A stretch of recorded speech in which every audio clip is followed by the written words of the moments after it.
할렐루야. 오늘은 마태복음 24장 32절부터 33절, 마가복음 11장 12절부터 14절, 누가복음 13장부터 6절 9절에 있는 말씀을 가지고 꽃이 없는 열매라고 하는 제목입니다. 저에게는 두 가지 취미가 있습니다. 하나는 새벽 예배가 끝나고 7시 정도에 공원에 가서 날마다 걷는 겁니다. 걸으면서 하나님이 만들어 놓으신 그 만물을 보면서 그 맑은 공기를 마시면서 하루에 3마일 정도를 걷는 그런 취미가 있습니다. 또 하나는 무화과를 재배하는 것이 저의 또 하나의 취미입니다. 이 앞에 보면 여러분들이 지금 파랗게 보이는 이 나무가 무화과 나무입니다. 성경에 나오는 무화과 나무. 그래서 이 무화과 나무를 가지를 얻어서 그 가지를 삽목을 해서 제가 키우는, 그래서 이제 재작년부터 제가 취미를 가지고 이 무화과 나무를 키웁니다. 작년에는 이제 올해 초에 작년 11월부터 삽목을 해서 올 3월까지, 그래서 이제 키워서 싹을 내서 그리고 이제 화분에 심어서 그 이제 원하시는 분들에게 나누어 주었는데 돈이 많이 들어요. 화분값도 들고, 이게 그냥 보통 그냥 흙이 아닙니다. 이제 흙을 사서 홈디포에서 사서 이 흙으로 채워서 화분에다가 심어서 원하시는 분들에게 주었는데, 화분값하고 토양값하고 돈이 들어서 그 다음에 이제 원하시는 분들에게는 그냥 조그만 화분에 담아서 제가 드리곤 했습니다. 그래서 오늘은 무화과 나무에 대해서 저희들이 교훈을 좀 받았으면 좋겠다 하는 생각으로 이 말씀을 제가 준비를 했습니다. 이 무화과는 성경의 창세기 3장부터 나오는 아주 이스라엘에게는 가장 친근한, 이스라엘 민족에게 아주 없어서는 안 되는 그런 나무입니다. 그래서 예수님도 마태복음에도 말씀하시고 마가복음에도 말씀하시고 누가복음에도 말씀하시고 구약에도 나올 정도로, 그래서 무화과 열매를 그냥 날 것으로 먹기도 하고 이것을 말려서 가루를 해서 떡을 만들어서 먹기도 하고, 그리고 이 무화과 열매를 이것을 약으로 만들어서 치료만 받기도 하고, 그리고 이 무화과 잎이 말려서 이것을 차로 달아 먹으면, 이 차로 마시면 아주 혈액 순환에 좋은 이 차도 됩니다. 그래서 성경에서 나오는 유익한 이 무화과에서 우리가 하나님의 말씀을 배우고 깨달으면 좋겠다. 성경에 자주 나오는, 구약뿐만 아니라 예수님 당시에도, 그래서 이 무화과는 우리가 아는 대로 이스라엘을 상징하고 예수님의 재림을 상징할 때 표현이 바로 이 무화과라는 거예요. 무화과 나무를 통해서 우리가 신앙적으로 교훈받기를 원합니다. 첫째로, 이 무화과 나무는 인간과 공존해야 된다는 거예요. 모든 식품, 모든 나무들, 모든 풀들, 모든 꽃들, 이런 것들은 하나님께서 자연적으로 번식하도록 만들어 주셨습니다. 씨라는 게 있어요. 씨. 씨를 통해서 이 퍼져나가도록 하나님이 만들어 주셨습니다. 때로는 바람이 불어서 그 바람을 타고 홀씨가 날아가기도 하고, 때로는 벌이나 나비나 이런 것들을 통해서 번식이 되기도 하고, 그런데 이 무화과 나무는 씨가 없습니다. 씨가 없어서 이 무화과 나무는 인간이 가지를 잘라서 삽목을 해야만 퍼지는, 자라나는 나무라는 거예요. 어떤 씨를 통해서 이 나무를 배양하는 게 아니라는 겁니다. 인간의 손길이 반드시 필요해서 인간의 손길을 통해서, 그래서 인간과 무화과 나무는 함께 공존한다는 것을 저희들이 무화과에서 배울 수 있는데, 이 말이 무슨 말이냐면 우리는 하나님께 지음받은 사람들이라는 거예요. 창조물이라는 겁니다. 하나님이 만들어 주셨다는 거예요. 인간은 하나님을 떠나서는 살 수가 없는 존재예요. 인간은 하나님이 만드시고 흙으로 빚으시고 그 코에다 생기를 불어 넣으시니 생명이 된지라. 그러니까 인간은 원래 하나님과 동행하고 하나님과 교제하고 하나님과 교통하고 하나님 없이는 못 사는 존재가 바로 인간이라는 거예요.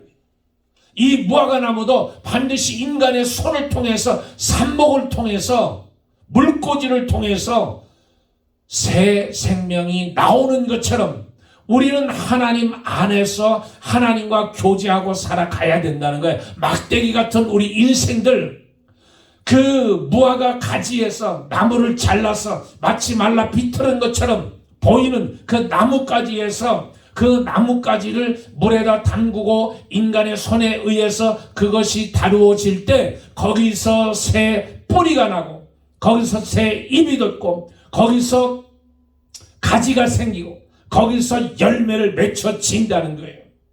하나님 없이는 마른 막대기 같은 인생, 하나님 없이는 이 버림받은 인생 같은, 그러나 하나님과 인간은 반드시 인간은 하나님을 공개하고 하나님을 알고 하나님을 섬기고 하나님께 예배하고 하나님을 찬양하고 살 수밖에 없는 존재가 바로 인간이라는 거예요. 자꾸 인간은 삐뚤어 나가려고, 하나님 없이 나가려고 그래요. 인간은 하나님 안에 살 때 행복을 느낀다는. 그러니까 무화과는 인간의 손을 통해서 그 가지를 잘라서 그 가지를 통해서 이런 성장이 되어진다는 겁니다. 두 번째로는 성경이 나오는 과실로 창세기 3장 7절 말씀에 나오는 오래된 나무가 바로 무화과 나무예요. 창세기 3장 7절 말씀에 보면 이에 그들이 눈이 밝아져 자기들이 벗은 줄 알고 무화과 나무 잎을 엮고 치마로 삼았더라. 치마로 삼았더라. 아담과 하와가 죄짓고 범죄하고 인간 속에 죄가 들어오고 나서 자기 벌거벗은 몸을 깨닫게 됐다. 눈이 밝아져서 자기가 벌거벗은 몸을 깨닫게 됐다는 거예요. 수치를 알게 됐다는 거예요. 그래서 이 무화과잎으로 엮어서 치마를 만들고 이 무화과 나무를 이 잎을 엮어서 옷을 입었다는 거예요. 근데 알다시피 여러분 이 무화과 잎으로 옷을 만들어 입는다고 해서 해가 뜨고 해가 반짝 나고 빛이 비춰지면 이 무화과 잎이 말라 비틀어져 버립니다. 오늘은 입을 수 있는데 내일은 입을 수 없다는 거예요. 하나님이 어떻게 하십니까? 하나님께서 그래서 인간에게 그 무화과 잎으로 만든 옷 대신에 하나님께서 어린 양을 잡으셔서 그 어린 양의 가죽으로 인간을 입히셨다는 거예요. 이 뜻이 무엇이냐면 저와 여러분이 하나님 앞에 나올 때는 벌거벗은 모습으로 나와야 된다는 거예요. 우리는 하나님 앞에 가식을 가지고 살아갑니다. 가리려고 생각을 해요. 내가 체면으로 가리려고 그래요. 물질로 가리려고 그래요. 명예로 가리려고 그래요. 권세로 가리려고 그래요. 내 모습 그대로 하나님 앞에 내놔야 되는데도 불구하고 우리 인간은 포커페이스를 가지고 자꾸 자기 자신을 숨기려고 해요. 가리려고 해요. 마치 무화과잎으로 우리를 가리는 것처럼 가리려고 하는 거예요. 하나님 앞에 나올 때는 절절한 마음으로, 간절한 마음으로, 절박한 심령으로 하나님 앞에 나오는 거예요. 내가 벌거벗은 몸으로 가릴 것 없이 내 모습 이대로 하나님 앞에 내가 가지고 있는 근심과 염려와 걱정, 이 모든 것을 가지고 나오는 거예요. 그러면 예수님께서 마태복음 11장 28절에 말씀하신 대로 수고하고 무거운 짐 지는 자들아 다 내게로 내가 너를 쉬게 하리라. 여러분, 우리가 돈으로 나를 가린다고요? 명예로 나를 가린다고요? 학식으로 나를 가린다고요? 무엇으로 나를 아니요. 벌거벗은 임금처럼 되는 거예요. 하나님 앞에 나올 때는 절박한 심령으로, 벗은 심령으로 나와서 하나님이 주시는 그 은혜의 옷을 입는 거예요. 은혜의 옷을 입고 은혜의 세마포를 입고 내 손에 가락지를 끼우고 내 발에 새 신발을 신기 오르시는 하나님이라는 거예요. 하나님이 입히시는 거예요. 하나님이 먹이시는 거예요. 하나님이 마시게 하는 거예요. 그것이 바로 여기에 담겨져 있는 겁니다. 여러분 성경 말씀에 보면 이 야이로라는 사람이 자기 딸을 예수님께 고쳐달라고 할 때 예수님 앞에 무릎을 꿇는 거예요. 야이로 회장당, 지위가 있습니다.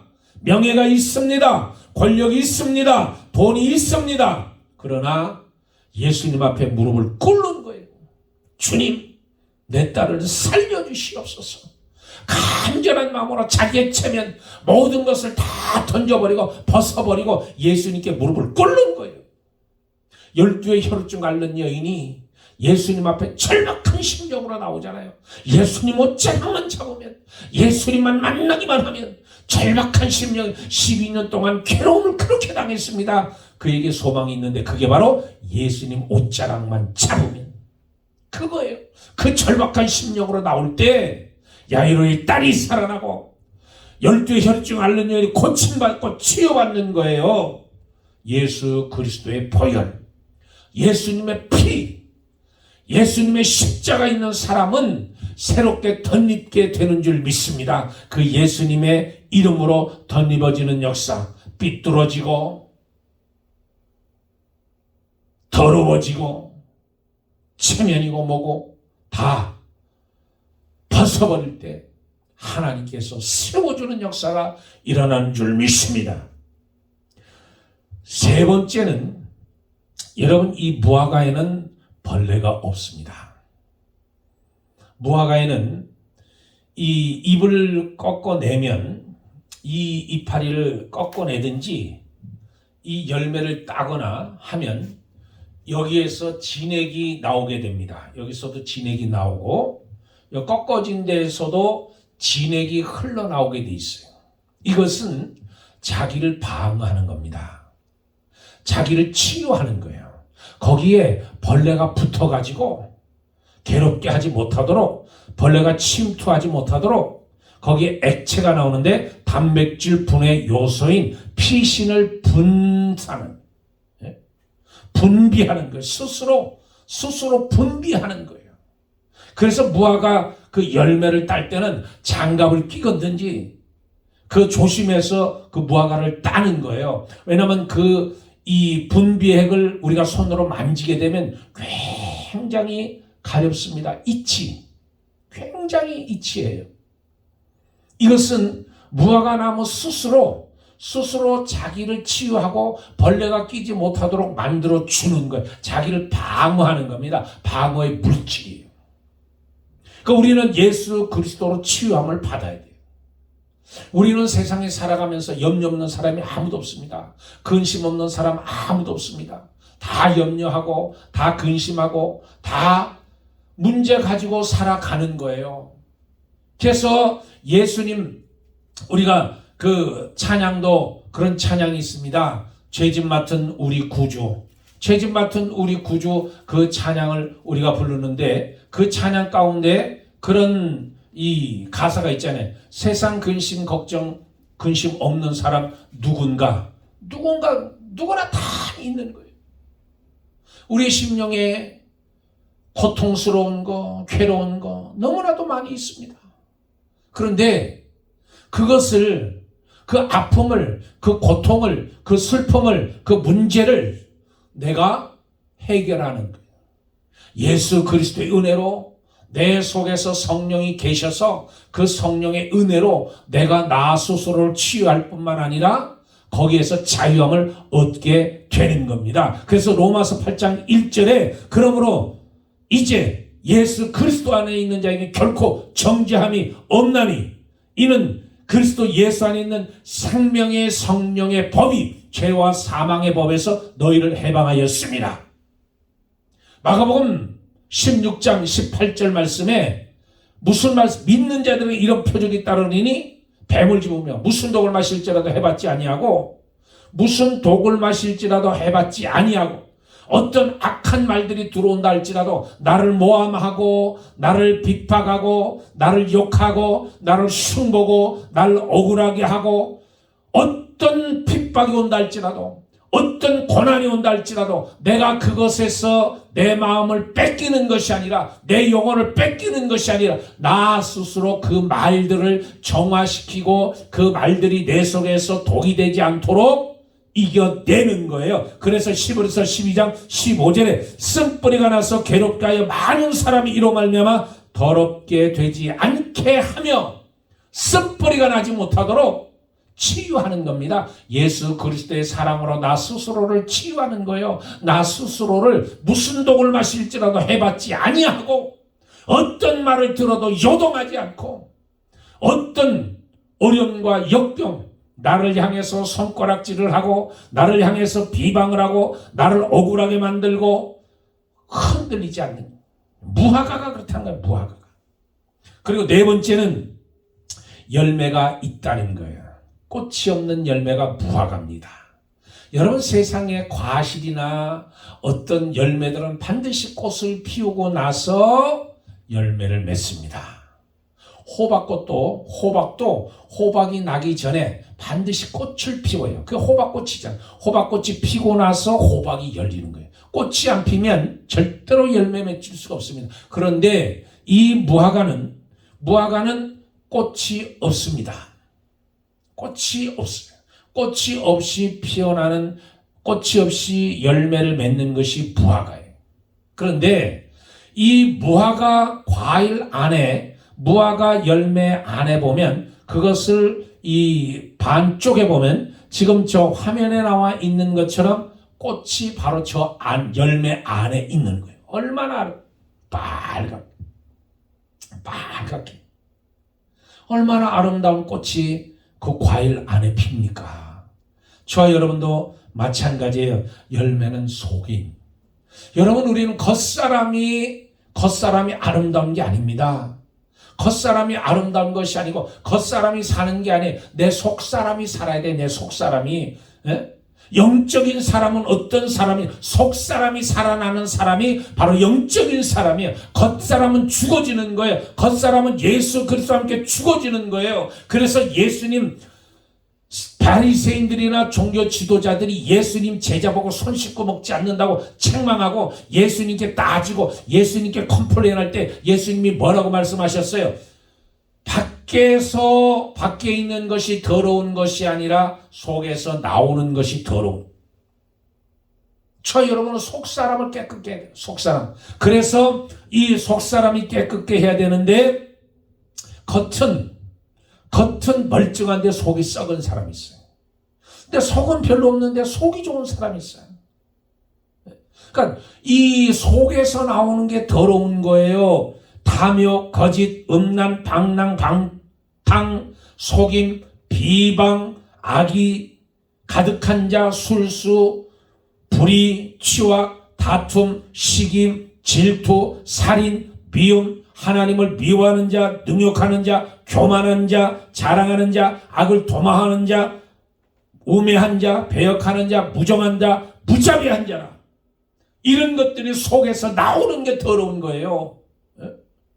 속을 깨끗이 하는 사람, 성령이 그 속에 있는 사람, 저와 여러분은 성령이 속에 있는 사람이 돼요. 겉사람은 죽고 속사람이 살아나는 거예요. 이 무화과 열매가 그렇다는 거예요.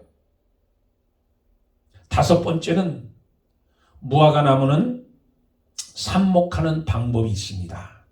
따로 가지치기를 해서 그 가지를 이 물에다 담궜다가 그 뿌리가 나고 싹이 나면 이제 그것을 흙으로 옮겨줍니다. 그 흙으로 그 조그만 화분으로 옮겨준 다음에 거기서 싹이 좀 더 커지면 이렇게 커지면 이제 이 무화과 나무를 이제 더 큰 화분에, 이런 화분이나 아니면 땅에다가 심게 되면 이 무화과가 자라는 거예요. 여러분 자세히 보면 여기 이 가지가 있잖아요. 대가 요거를 심었던 거예요. 요거를 물에다가 담궜더니 가지를 잘라서 요 물에다 담궜더니 뿌리가 나고 여기서 가지가 나서 여기서 싹이 나는 거예요. 모든 무화과 다 이 삽목 과정을 거친다는 거예요. 이 방법이 있는데 이것은 뭘 말하면 저와 여러분이 예수 믿을 때 처음 예수를 믿고 영접하는 단계가 있습니다. 그 단계가 지나면 이제 회심과 중생의 단계를 거쳐야 돼요. 예수님이 나를 위해서 십자가에 죽어주셨다는 걸 내가 깨닫게 되는 거예요. 그리고 나면 구원받은 자로서의 삶을 이제 하나님의 자녀로 살아가는 성숙된 단계로 들어가는 거예요. 성숙된 단계로 들어가면 예수님 말씀대로 사랑하고 베풀고 섬기고 알아주고 밀어주고 끌어주고 잡아주고 이끌어주는 단계에 들어가는 거예요. 저 여러분이 무화과처럼 이 무화과가 이 생성하는 과정을 저와 여러분도 그대로 닮아가는 거예요. 이 열매를 맺추는 성숙된 단계에 들어가는 것처럼 저와 여러분도 성령의 9가지 열매를 맺혀야 된다는 거예요. 그리고 이 6번째, 같은 나무를 가지고 삽목했는데도 불구하고 성장이 다르다는 거예요. 여러분 이 지금 여기에 있는 무화과는, 이 모든 무화과는 마더를 추리해서 가져온 겁니다. 그러니까 한 가지를 잘라가지고 똑같은 나무 한 가지를 잘라서 거기에서 손뼉만큼 잘라서 각자 이 물에다 담궈 놓은 거예요. 그러니까 거기서 뿌리를 내리고 거기서 이제 싹이 나고 자란 거예요. 그러면 똑같이 뿌리가 나고 똑같이 싹이 나고 잎이 나서 그것을 이제 조그만 화분에다 심어주는데 어떤 무화과는 이렇게 큰 거예요. 어떤 무화과는 이렇게 커요. 같은 가지인데도 불구하고 어떤 가지는 이렇게 풍성하게 나옵니다. 어떤 가지는 벌써 열매가 나와요. 그런데 똑같은 마들 추리에서 이 도로 추리로 성장을 하는데 얘는 안 큰 거예요. 얘는. 그런데 여기에 있는 다른 화분에 있는 얘네들은 큰 겁니다. 얘가 조금 더 커야 조금 큰 화분으로 옮겨 심는데 얘는 아직 크지를 못한, 똑같은 가지에서, 똑같은 물에서, 똑같은 흙에서, 똑같은 환경에서, 똑같은 햇빛을 받고 똑같이 사랑을 받고 자라는데 얘는 성장을 안 하고 얘네들은 성장을 한 거예요. 그리고 열매가 지금 맺혀져 가는 거예요. 왜 그렇습니까? 어떤 사람은 말씀을 듣고 금방 깨닫고 하나님의 능력이 나타나는 사람도 있고 어떤 사람은 더디 나타나는 사람도 있다는 거예요. 성장하는 데 있어서 똑같이 말씀을 듣는데 어떤 분은 하나님의 말씀을 듣고 깨달아서 그 말씀대로 쫙쫙 빨아들이는 사람이 있는데 어떤 사람은 튕겨나오는 사람이 있어요. 말씀이 튕겨나와요. 안 들어요. 왜 그래요? 똑같은 환경 속인데 자라나는 성장이 다르다. 마지막 7번째, 무화과 나무는 삽목하는 방법이 대강 4가지로 나옵니다. 가지를 잘라서 그 가지를 모아서 신문지에 싸서 물을 묻히고 신문지에 싸서 비닐을 해서 냉장고에 한 3개월 정도 보관했다가 꺼내서 이 흙에다가 심으면 거기서 뿌리가 나고 거기서 잎이 돋아납니다. 또 가지를 잘라서 다른 방법은, 2번째 방법은 그냥 물에다 심어놓으면 돼요. 물에다 심어놓으면 거기서 뿌리가 나고 거기서 이제 큰 나무로 성장하는 과정이 있습니다. 또 하나는 이 무화과 나무로 키우다 보면 이 뿌리, 이 가지 있는 데서 여기에서 새로운 싹이 나와요. 새로운 싹이 나는데 그 싹을 보면 거기에 이제 뿌리가 달려있는 경우가 있어요. 그러면 또 그것을 화분에다 심으면 또 거기서 새 생명이 자라납니다. 그리고 4번째 방법은 뭐냐면 이 중간, 이 나무 줄기 이 중간을 화분에다 담고 이렇게 담고 여기다 흙을 덮어주면 여기에서 뿌리가 나와요. 그러면 뿌리가 나오면 여기를 잘라주면 잘라지면 또 하나의 무화과 나무가 되는 거예요. 이렇게 네 가지 대체적으로 무화과를 삽목하는 방법은 대체적으로 이 네 가지 중에 한 방법을 사용을 하는데 이것은 무엇을 뜻하냐면 다 각기 다르다는 거예요. 여기 앉아있는 우리 성도님 한 사람 한 사람 천국을 향해서 걸어가는 그 과정이 다 똑같지 않고 다 다르다는 거예요. 어떤 사람은 어떤 과거를 통해서 어떤 간증을 통해서 하나님이 체험하는 그 간증들이 다 다르다는 거잖아요. 그래서 고린도전서 12장 4절에 은사는 여러 가지나 성령은 같고 지금은 여러 가지나 주는 같으며 또 역사는 여러 가지나 모든 것은 모든 사람 가운데 역사는 하나님은 같으니 각 사람에게 성령이 나타나심을 주심을 유익하려 하게 하심이라. 이렇게 네 가지 삽목 방법이 있는데 그 방법은 다 하나님이 은혜 안에서 유익하게 하기 위해서 하나님이 만들어 주시는 거라는 거예요. 저와 여러분 지체입니다. 주님 안에 지체라는 거예요. 어떤 사람은 눈의 역할을 하는 사람이 있고 코의 역할을 하는 사람이 있고 귀의 역할을 하는 사람이 있고 입의 역할을 하는 사람이 있고 팔의 역할을 하는 사람이 있고 발의 역할을 하는 사람이 다 다르다는 거예요. 그런데 그것이 하나 돼서 우리 육체를 이루는 것처럼 하나님의 은혜 안에서 모든 성도들이 너와 내가 우리가 돼서 공동체가 돼서 하나님의 사랑 은혜 안에서 열매를 맺혀지고 나가는 거예요. 이 무화과는 열매를 맺혀야 되는 열매를 맺지 못하면 잘라버리는 거예요. 죽여버리는 거예요. 필요가 없는 거예요. 무화과는 하나만 쓰는 거예요. 뭐 열매입니다. 열매가 나타나야 돼요. 저희 여러분도 주 안에서 열매를 맺혀야 돼요. 열매가 나타나야 돼요. 하나님의 은혜 안에서 오늘도 저희 여러분이 예수 믿는 자라면 그리스도인이라면 예수님을 닮아가는 사람이라면 예수 그리스도의 은혜 안에 있어야 됩니다. 십자가를 바라볼 때 예수님이 달려 돌아가신 것이 아니라 바로 내가 저 십자가에 예수와 함께 죽었다는 거예요. 그 십자가를 볼 때마다 나는 죽었다. 나의 겉사람이 죽었다. 내가 사는 것은 이제 내가 사는 것이 아니라 그리스도께서 사신 것이라. 갈라디아서 2장 20절에 내가 그리스도와 함께 십자가에 못 박혔나니 그런즉 이제 사는 것은 내가 아니 내 속에 그리스도께서 사신 것이라. 그런 내가 육체 가운데 사는 것은 나를 사랑하사 자기 몸을 버리신 하나님의 아들을 믿는 믿음 안에서 사는 것이라. 저 여러분 이제 겉사람은 죽어지고 이제 속사람이 사는 겁니다. 예수 은혜 안에 사는 겁니다. 내 속에 예수님이 살아가는 거예요. 그러므로 십자가를 바라볼 때 예수님과 내가 저 십자가에 죽어졌다는 걸 다시 한번 깨닫고 내 겉사람은 죽어지고 이제 내 속사람이 살아서 무화과처럼 열매를 맺어서 그 열매를 통해서 하나님께 영광을 돌리는 저와 여러분이 되기를 주의 이름으로 축복합니다. 기도하겠습니다. 아버지 감사합니다. 예수 그리스도의 보혈의 피를 생각하고 그 피가 우리를 자유케 함을 믿습니다. 무화과처럼 열매 맺는 삶을 저희들이 살아가게 도와주시옵소서. 예수님의 이름으로 기도드리옵나이다. 아멘. 할렐루야.